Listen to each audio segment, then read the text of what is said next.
एक गांव में ब्राह्मण भोज का कार्य चल रहा था और गांव के सभी ब्राह्मणों को उस भोज में आमंत्रित भी किया गया था। लेकिन उसी गांव में एक घर था जहां एक ब्राह्मण देव रहते थे जिनका नाम मनसुख राम था। वह उस भोजन भंडारे में जाना उचित नहीं समझा। उनके भंडारे में न आने से भी किसी को कोई फर्क नहीं पड़ा, क्योंकि पूरे गांव और आसपास के इलाकों में सभी को पता था वह एक ब्राह्मण कुल में जरूर जन्म लिया है, पर वह पूरी तरह से एक नास्तिक है। वह पूजा पाठ और संत महात्माओं पर बिल्कुल भी विश्वास नहीं करते थे और न कभी मंदिरों में जल चढ़ाने जाते थे। पेशे से वह एक अध्यापक थे और उनकी पत्नी का नाम ऊधमबाई था। मनसुख राम को ब्राह्मणों से बड़ी चिढ़ थी। वह किसी ब्राह्मण को रास्ते में देख ले तो उनकी क्रोध की सीमा न रहती।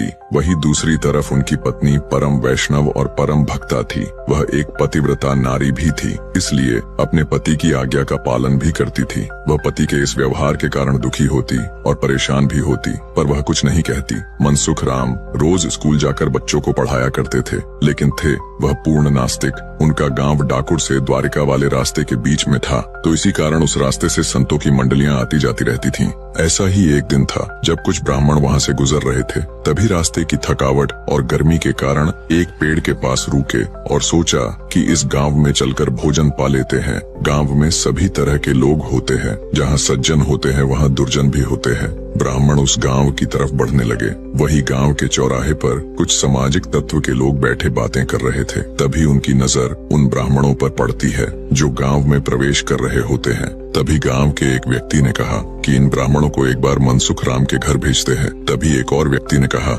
हाँ, ये आइडिया सही है, फिर यहाँ कोई ब्राह्मण नहीं आएगा। ब्राह्मण उन्हीं के पास पहुँचे और बोले, बहुत लंबा रास्ता तय करके आए हैं, सोचा कि इस गांव में कोई वैष्णव के यहाँ जाकर भोजन प्रसाद ग्रहण कर ले। तभी उनमें से एक व्यक्ति बोला कि आप मनसुख राम के यहाँ चले जाओ, वहाँ आपको प्रसाद जरूर मिल जाएगा। वह ब्राह्मण गांव में पूछते पूछते मनसुख राम के घर पहुँचे। संयोग की मनसुख राम उस समय स्कूल पर थे। उनकी पत्नी बाहर आती है और ब्राह्मणों को घर के बाहर देखती है। एक ब्राह्मण बोले कि हम डाकुर जा रहे हैं, हमने गांव में पूछा कि कोई वैष्णव का घर हो तो हम भोजन प्रसाद ग्रहण कर ले। गांव के लोगों ने आपका परिचय दिया और माते हम आपके यहाँ आए हैं। ऊधमबाई की आंखों में आंसू आ गए कि संतों के साथ किसी ने बड़ा मजाक किया है। सभी गांव वालों को पता है कि मेरे पति ब्राह्मणों से कितना चिढ़ते हैं, फिर भी उन्होंने मेरे ही घर भेज दिया। ऊधमबाई सूर्य की तरफ देखती है और सोचा कि उनको घर आने में 2 घंटे का समय है। आज पति चाहे मुझे मारे या घर से निकाले, आए हुए संतों को मैं खाली नहीं जाने दूंगी।